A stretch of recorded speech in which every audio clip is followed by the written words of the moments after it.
Everybody, welcome back to Game Week FC. My name's Travis. What you're looking at on this screen is my team and my point total from this past weekend. We did okay, slightly above average. Made some decent decisions, but made one big mistake, which I'm very disappointed about. I'll tell you about that in a second. 49 points total. It was really, really stupid. I had O'Reilly, who should have had a clean sheet against Chelsea. They gave up a goal in like the 90th minute. I had great decision. Had Malik Thiaw in there. He was part of the team of the week. Tajani Renders came in. I actually did not have him starting. I had Minte starting, but he did not play. Renders came in for him and had a 10-point game. For some reason, Ekitike did not play. I did not know that he was injured or had a knock. I captained Holland. Holland did not have a goal again. And Jared Bowen somehow did not score against Wolves. They actually got ran through by Wolves, surprisingly. But the big thing that happened was I had Declan Rice in this squad. I actually dropped him for freaking Anton Stach. But the thing is, Declan Rice missed last game, and it said he only had a 50% chance of playing in this game against Bournemouth. And little did I know, he ended up starting and scoring 2 goals and was basically the highest point total guy of the week. So very, very disappointed with that, but I still had a solid weekend. Highest point total goes to Bowen, 747. He doesn't have Bowen in his squad. That's he's betraying himself there. But yeah, he had a great squad. Newcastle defense, Arsenal defense. Gabriel scored a goal. Gibbs White, Bruno, Rice, he captained Rice, phenomenal. I don't know how he figured that. But Johnny Renders, Thiago, I really, really wish I had Thiago in my squad this week. He's been silent for several weeks now, and he just decided to pop off with a hat trick against Everton. Really surprising there, but yeah, team of the week 140. Actually, Malik Thiaw got player of the week, but same total as Declan Rice. But first time I've seen Wolves players on here, so congrats to Wolves. They got their first one in the season. Quite happy for them. Hopefully they can go on a run here, but it's going to be tough for them. So without further ado, let's get into the differential squad. What you're looking at here, starting off with keepers, we've got Bournemouth, Petrovic in goal. Playing against Tottenham, he made a decent amount of saves against Arsenal, as you would imagine. Well, actually, he only made 2. That's not that much. But I just like him in this game because Tottenham have one of the worst XGs, or expected goals. They just don't. They struggle to score goals still at this point in the season. And I just see this being a low-scoring game. It's could definitely be a clean sheet for Bournemouth. They're probably going to have most of the ball and be all over Tottenham.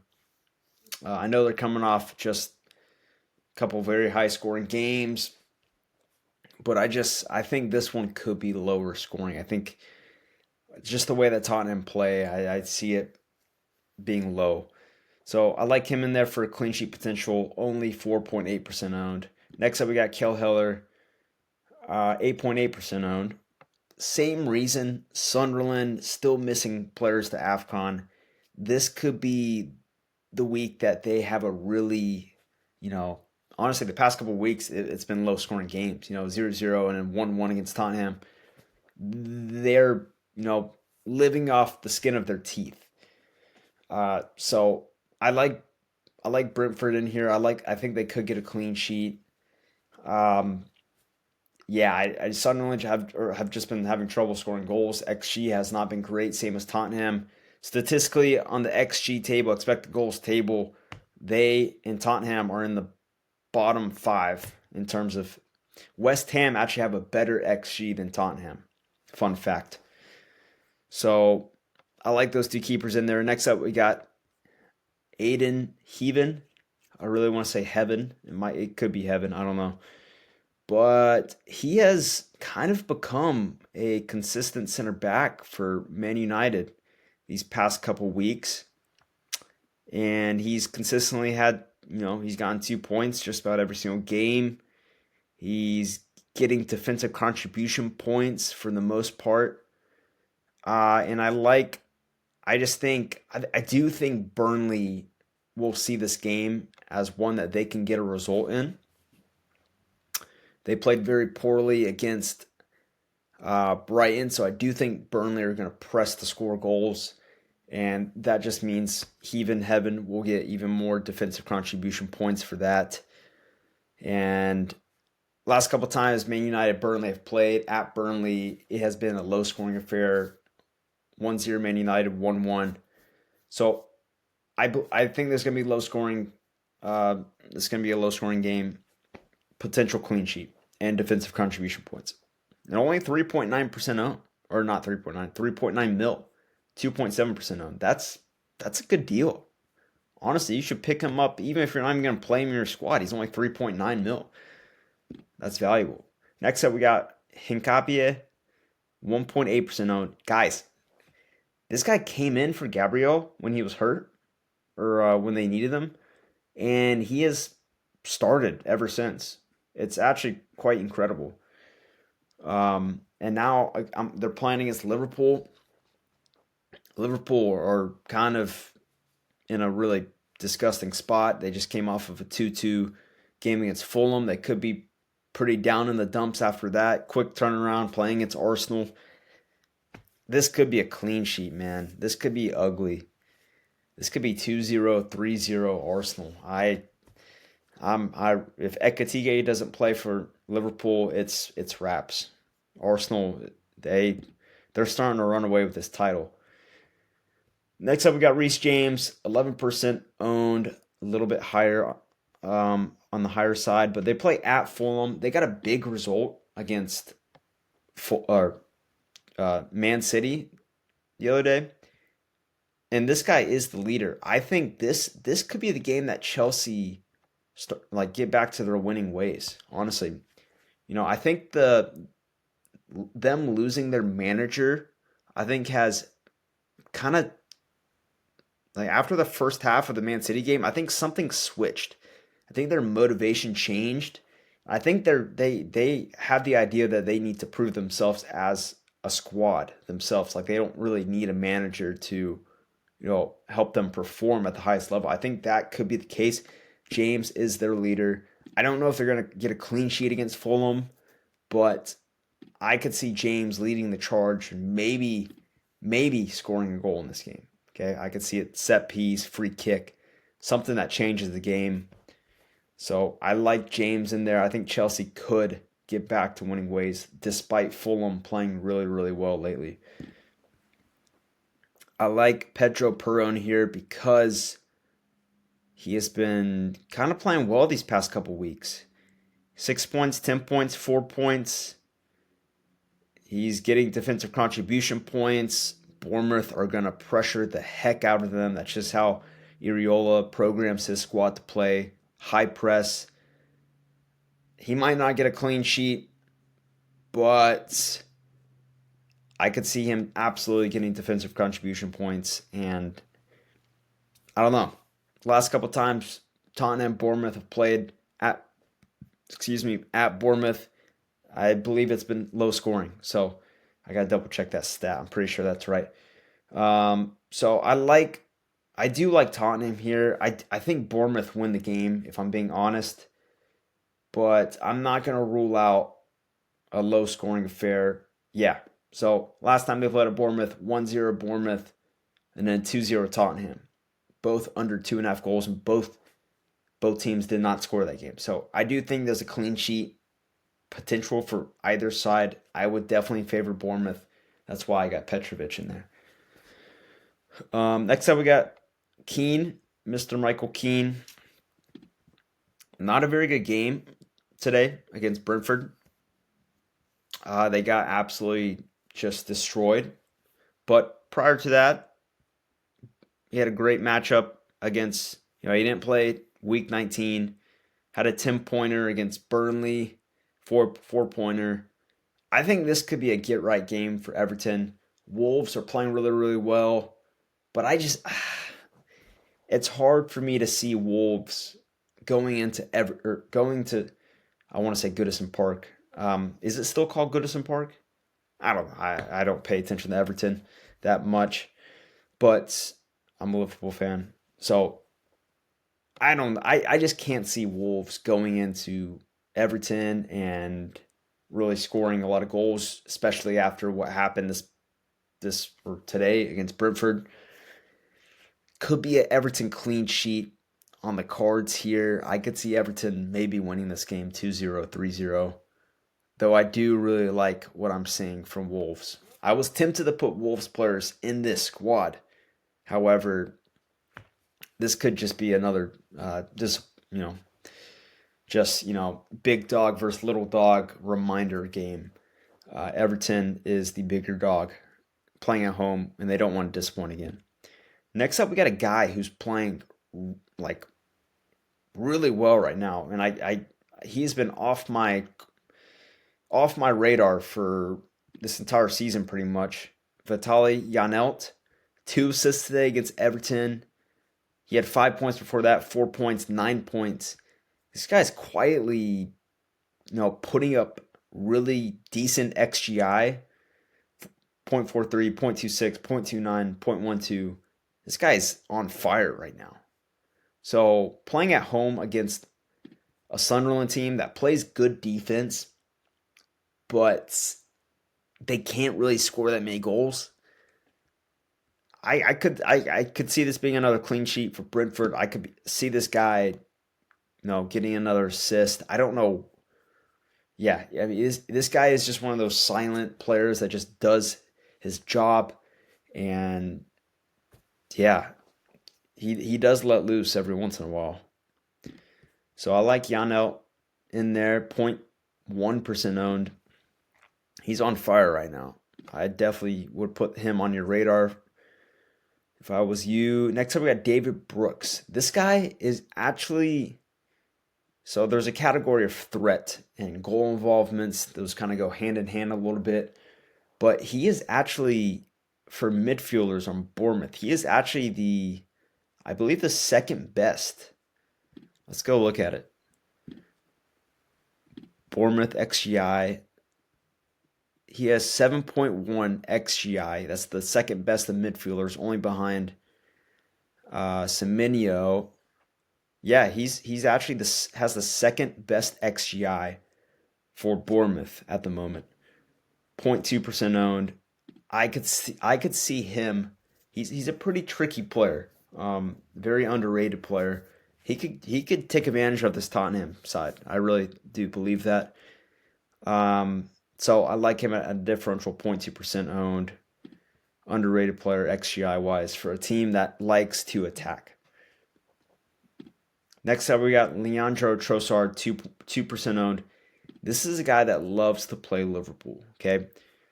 He only got 23% or 23 minutes played against Bournemouth the other day. But I genuinely believe that was because he might be getting rested for this Liverpool game because it is much bigger because, Bukayo Saka was also rested. He did not start, or Saka only played probably like 30 minutes in this game. So I do think those guys are being rested for this game against Liverpool. Trossard has he has 6 goals and 2 assists in 12 games against Liverpool. That's 8 goal involvements in 12 games. That's pretty good. I think he had a hat trick against them. I don't know what year, but I genuinely just see him scoring against Liverpool, okay? This guy always comes clutch for Arsenal in big games, big moments. This could be a 1-0 Arsenal win. Trossard gets the winner. I don't know, man. This guy always pops up in big moments, and against the previous champions, I think Arsenal are going to showcase why they are most likely going to be the next champions of England. Moving on to Elliot Anderson, 4.6% owned. I put him in my squad because this guy is one of the most efficient, consistent, whatever you want to say, midfielders in the league. Like, he averages like 4 points a game. That's pretty freaking good. Like, if you're consistently getting 4 points a game, I mean, I could captain you every single game and you would give me 8 points. I mean, honestly, that's not a bad idea. Every once in a while, he went on a heater here and scored goals, assists, but he hasn't done that in a while. And I picked him because I just see he's going to dominate West Ham's midfield. West Ham's midfield has been non-existent for games now. I don't know, like, there is nobody that's going to be able to contain Elliot Anderson. Elliot Anderson is going to win every single ball in the midfield in this game. And he might get an assist, and he might get a goal. He might get a clean sheet. That's very possible. So I'm going to take this guy. He is an absolute dog against a very weak, not super motivated West Ham squad who just got their, asses beat by Wolves. So I would take Nottingham Forest here. They are the better team. Next up, we got Jeremy Doku. City coming off honestly, two very disappointing games. They were on a heater, and now they're kind of slowing down. Jeremy Doku could play a big part in this game, I think. 3% owned. I think City need some excitement going forward. They need somebody that can really hold the ball.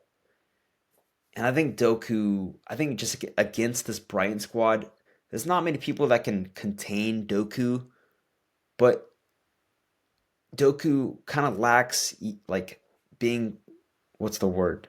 He doesn't, like, the finishing product. He struggles with the finishing product. But if he has the finishing product on his day, he is one of the most dangerous players in the league. There's not many people that can stop him 1v1. I think he's going to get more minutes in this game. I think Man City just need like a fresh player who hasn't played in a while, which he hasn't. He sat on the bench for a while, but he's back. I don't know if he was injured during that time. He might have been, but he is back. And I do think his minutes will be up, especially during this holiday season time where Foden, etc., will be lacking energy. Doku will have that energy. So take Doku in this game. He'll probably get a goal or assist or something. Tierney Berry, this guy is on a 2-goal streak at the moment. Obviously, they got destroyed by Brentford, but he still scored a goal. I think in stoppage time, but it still counts, okay? Still counts, and they're playing against Wolves. That's definitely a defense that he can, take care of. I like Barry in here. I think he's getting used to this Everton squad. I don't think Wolves get another result. I wouldn't be surprised if they did, but I see Everton getting goals in this game and bouncing back. Next up, we got Igor Jesus. Once again, another very weak spot in this West Ham team is their defense, their center backs.